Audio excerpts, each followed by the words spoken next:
Beware the beast man, for he is the devil's pawn. Alone among God's primates, he kills for sport, or lust, or greed. Shun him, for he is the harbinger of death.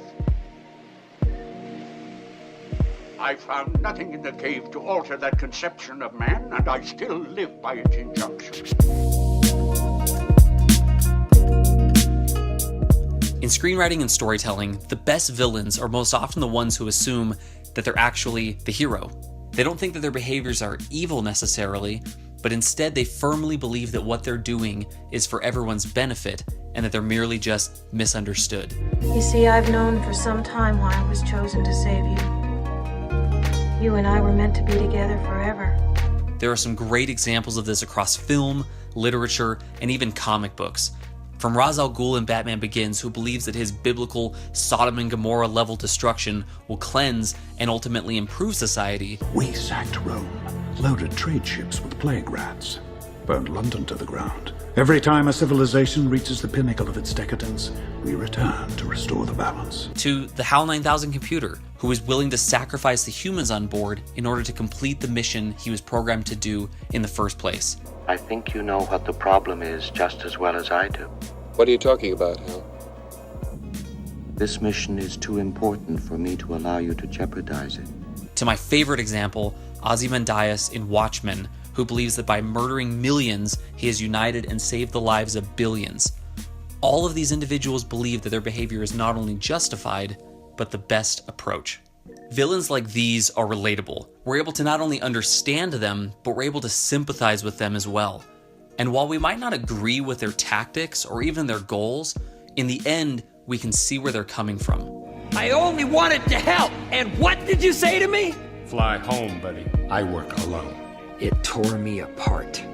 The reason I believe it's important to have sympathetic villains in film is because it's important to sympathize with the antagonists in our own world.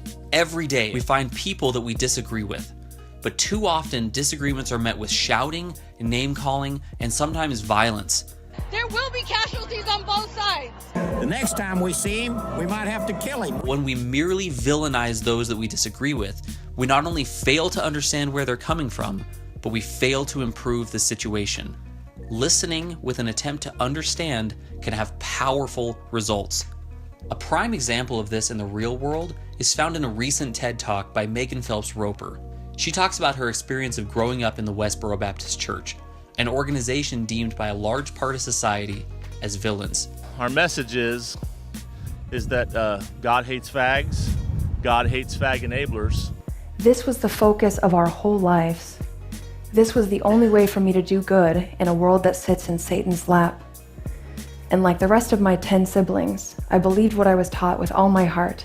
While many of us view their behavior as hateful, ignorant, and homophobic, they, on the other hand, view their actions as ones out of love. So when the Lord Jesus Christ said to love your neighbor as yourself, you love your neighbor as yourself by warning them when their sin is taking them to hell. And as a matter of fact, if you fail to warn your neighbor, you hate your neighbor in your heart.